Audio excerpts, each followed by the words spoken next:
नमस्कार, आप देख रहे हैं सत्य हिंदी और मैं हूं आपके साथ कृति सिंह। केरल प्रदेश कांग्रेस कमेटी और तिरुवनंतपुरम से पार्टी के सांसद शशि थरूर के बीच चल रही खींचतान अब खुलकर सामने आ गई है। रविवार को सीनियर नेता के मुरलीधरन ने साफ कर दिया कि जब तक राष्ट्रीय सुरक्षा पर थरूर अपना रुख नहीं बदलते तब तक उन्हें तिरुवनंतपुरम में किसी भी पार्टी कार्यक्रम में नहीं बुलाया जाएगा। मुरलीधरन ने थरूर पर तीखा हमला बोलते हुए ये भी कहा कि थरूर अब हम में से एक नहीं है।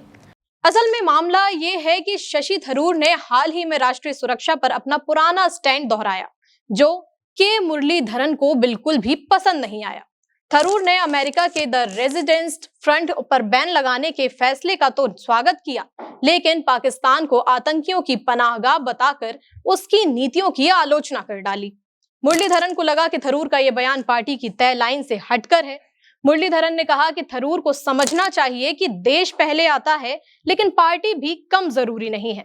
इससे पहले भी मुरलीधरन ने थरूर पर हमला बोला था, जब उन्होंने एक ऐसा सर्वे शेयर किया था जिसमें दावा किया गया था कि थरूर यूडीएफ यानी कि यूनाइटेड डेमोक्रेटिक फ्रंट के सबसे पसंदीदा मुख्यमंत्री पद के उम्मीदवार हैं। मुरलीधरन का कहना है कि नेशन फर्स्ट बोलने के बावजूद थरूर का रवैया पार्टी की लाइन से मेल नहीं खाता और इससे पार्टी की राष्ट्रीय सुरक्षा को लेकर बनी साफ छवि को नुकसान पहुंचता है। मुरलीधरन पहले भी थरूर पर तंज कस चुके हैं। उन्होंने उस वक्त भी नाराजगी जताई थी जब थरूर ने एक मलयालम अखबार में लेख लिखकर इंदिरा गांधी के लगाए गए इमरजेंसी के फैसले की आलोचना की थी। मुरलीधरन को यह बात बिल्कुल पसंद नहीं आई। उन्होंने यहां तक कह दिया था कि अगर थरूर कांग्रेस में खुद को असहज महसूस करते हैं तो उन्हें अब साफ साफ अपना राजनीतिक रास्ता चुन लेना चाहिए। मतलब सीधा था कि या तो पार्टी की लाइन पर चलो या फिर रास्ता अलग कर लो। अब थरूर खुलकर मोदी सरकार और बीजेपी आरएसएस की नीतियों के पक्ष में बोलने लगे हैं। इसी वजह से कांग्रेस के सीनियर नेता उदित राज पहले ही तंज कस चुके हैं कि अगर थरूर को इतना ही बीजेपी आरएसएस पसंद है तो वो सीधे बीजेपी क्यों नहीं ज्वाइन कर लेते और जाकर उनका ही प्रचार करें। और अब केरल कांग्रेस के रवैये से यह भी लग रहा है कि थरूर को पार्टी से बाहर निकालने की तैयारी शुरू हो चुकी है। सीधे तो नहीं कहा गया, लेकिन इशारा साफ है कि दरवाजा बाहर की तरफ खुल चुका है। इससे पहले थरूर ने कोच्चि में एक प्रोग्राम के दौरान कहा था कि उनके लिए सबसे पहले देश आता है, पार्टी नहीं। थरूर के मुताबिक राजनीतिक पार्टियां तो बस देश को बेहतर बनाने का एक जरिया है। थरूर ने कहा कि जब कोई कहता है कि हमें राष्ट्रीय सुरक्षा के लिए दूसरे दलों के साथ भी सहयोग करना चाहिए, तो अपनी ही पार्टी वाले इसे गद्दारी समझ लेते हैं। अब थरूर के ऐसे बयानों पर बीजेपी और आरएसएस के नेता तारीफों के पुल बांध रहे हैं और यही बात कांग्रेस को खटक रही है। दरअसल थरूर और कांग्रेस के बीच ये झगड़ा अचानक नहीं हुआ है। इसकी शुरुआत काफी पहले हो चुकी थी।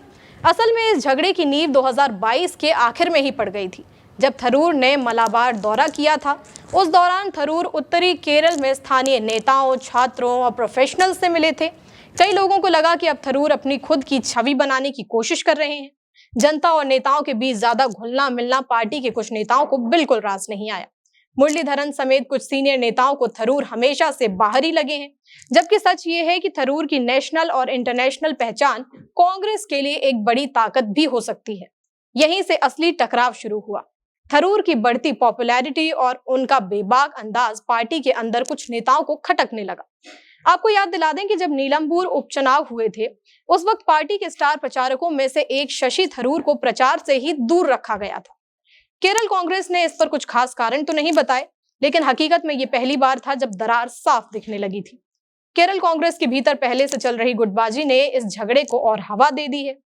अब 2026 के विधानसभा चुनाव भी सामने हैं, तो पार्टी के सामने दिक्कत ये है कि थरूर की नेशनल और इंटरनेशनल पहचान पार्टी को फायदा पहुंचा सकती है, लेकिन उनके बयान और रुख पार्टी के अंदर दरार भी पैदा कर रहे हैं।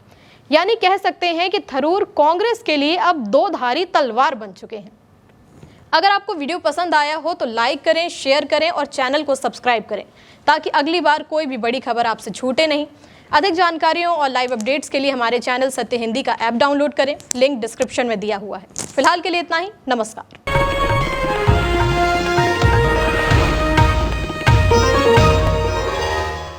Copyright disclaimer under Section 107 of the Copyright Act 1976. Allowance is made for fair use for purposes such as criticism, comment, news reporting, scholarship, and research. Fair use is a use permitted by copyright statute that might otherwise be infringing.